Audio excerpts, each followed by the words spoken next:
saya dipertemukan ya, tepatnya saya dicoblangi dengan seorang pria. Dia itu seorang duda dengan 2 anak. Tapi ternyata pria itu seorang Kristen. Pada awalnya saya memang tidak begitu menghiraukan karena memang kami berbeda keyakinan. Orang tua saya dua-duanya haji, sedangkan dia Kristen.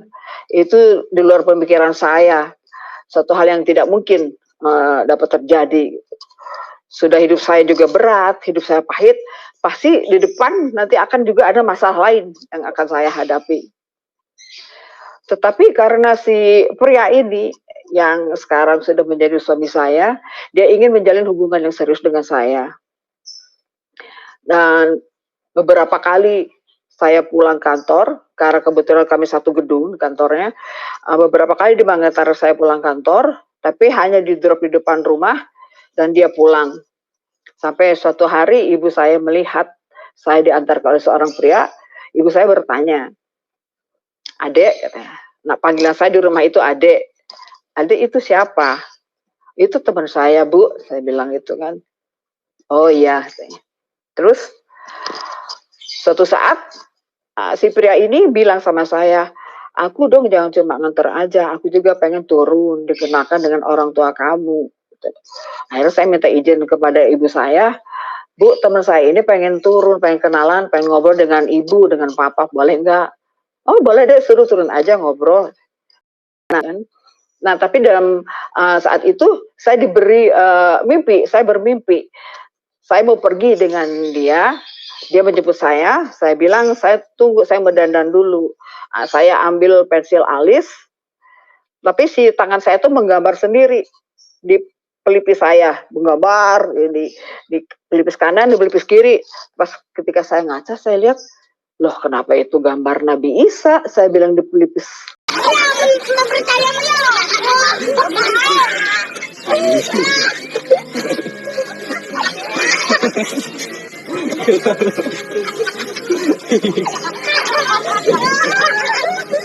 Kanan kiri saya suka lihat gambar ini di rumah-rumah orang Kristen yang tangannya sedang begini, sedang memberkati.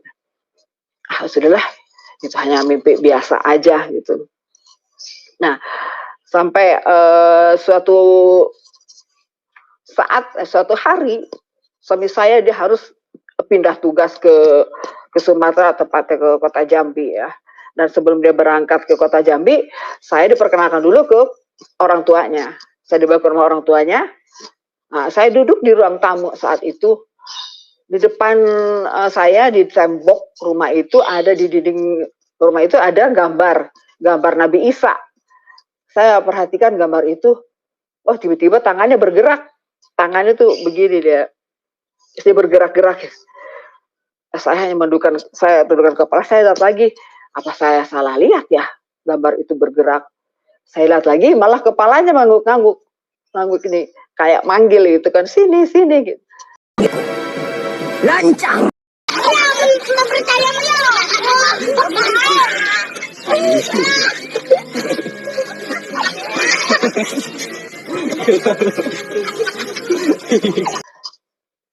Kok kenapa sih gambar ini bergerak? Akhirnya dengan rasa penasaran, saya semperin gambar itu, saya pegang. Nah, suami saya kan melihat, dia ada di depan gambar itu sedang menelpon. "Ada apa?" Dia bilang. "Ini gambar bergerak," saya bilang gitu kan. "Enggak kok, saya tadi di depannya." "Enggak bergerak," saya bilang. "Tangannya dulu bergerak, terus kepalanya ngangguk-ngangguk kayak manggil saya." Terus di situ ada tulisan, Tuhan Yesus ketika terangkat ke surga di depan para muridnya. Oh, ini gambar Tuhan Yesus terangkat ke surga, saya bilang gitu. Cuman saya juga tidak ambil pusing, tidak ambil peduli, itu hanya penglihatan saya aja.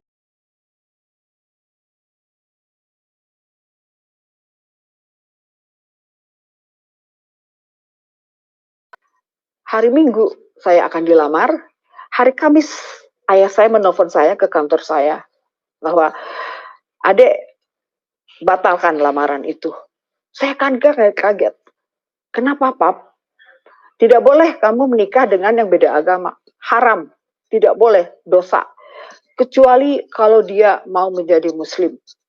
Baru Papa izinkan. Kalau tidak mau, batalkan." Dan saya shock luar biasa. Akhirnya saya pulang dari tempat pekerjaan saya, walaupun belum waktunya pulang, tapi saya nggak pulang ke rumah orang tua saya pulang ke rumah adik saya. Saya menangis, itu saya merasa sedih sekali kan, dan saya merasa kecewa dengan Tuhan saya. Saya saat itu marah, saya nunjuk ke langit. Saya bilang, Tuhan, katanya kamu ada. Katanya kamu sayang saya. Bohong. Lancang. Saya bilang, kamu nggak ada. Kamu nggak sayang saya. Enggak, kamu nggak sayang saya. Hidup saya sudah begitu berat. Saya dulu punya suami yang seiman, tapi karakternya seperti itu. Ketika ada seorang betul-betul mengasihi saya, mengasihi anak saya, mengasihi keluarga saya, tapi semuanya batal. Saya bilang, enggak, kamu nggak ada.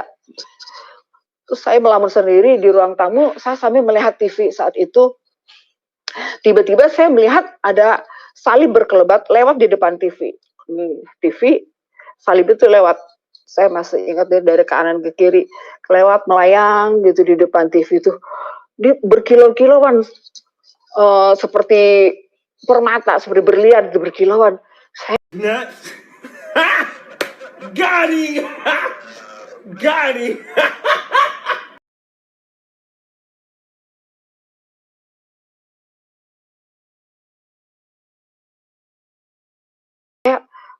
Kaget, ini apa yang saya lihat? Kok saya lihat salib lewat ya gitu.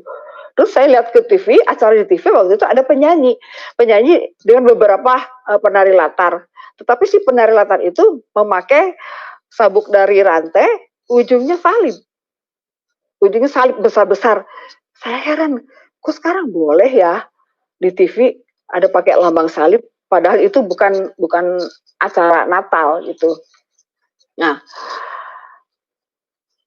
saya memutuskan untuk meminta petunjuk dengan sholat tahajud.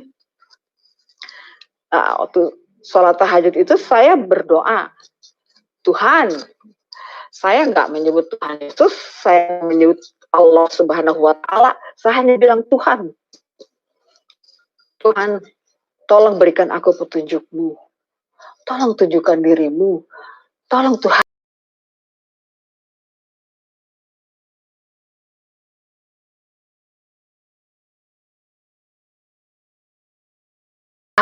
Kasih tahu siapa yang harus saya sembah. Saya tidak mau salah. Saya saat ini di dalam keraguan, kebimbangan. Karena kalau saya sholat itu, saya matikan lampu, saya memejamkan mata, dan saya melihat secara vision Nabi Isa yang datang. Nabi Isa yang datang dengan bersinar, bajunya berkilau-kilauan, tangannya seperti yang saya lihat ketika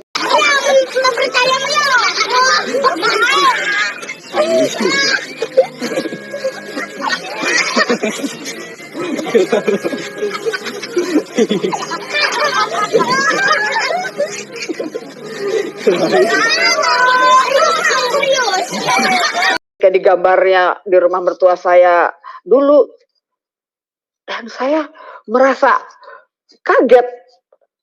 Hah? Kok Nabi Isa yang datang? Terus saya lompat ke kasur, saya gemeteran. Kok Nabi Isa yang datang? Apa betul dia Tuhan? Apa Yesus itu Tuhan? Akhirnya saya tertidur, dan besoknya saya ulangi lagi, saya sholat tahajud lagi. Saya ulangi lagi dan saya berkata, Tuhan, ini terakhir kali. Saya mohon petunjuk-Mu. Tunjukkan siapa diri-Mu, tunjukkan siapa Allah yang harus saya sembah. Dan karena memang saya pun ketika melakukan sholat sebelumnya, kalau saya khusus, saya suka dikasih penglihatan. Saya bisa melihat teman saya di satu rumah yang semuanya warna hijau, ternyata memang rumah teman saya itu warnanya hijau semua. Saya juga pernah diperlihatkan, saya melihat gedung sate. Saya bisa melihat gedung sate dari depan, terus tiba-tiba dari atas, dan di dalam gedung sate itu ada taman, ada pohon-pohon. Dan ketika suatu saat saya berkesempatan masuk ke gedung sate, itu yang saya lihat persis. Nah, ketika saya berdoa yang kedua kali, tahajud yang kedua kali, saya juga minta petunjuk. Tuhan Yesus lagi yang datang. Tuhan Yesus datang. Dia dengan bajunya berkilau-kilauan. Dia tersenyum. Akhirnya saya tersungkur.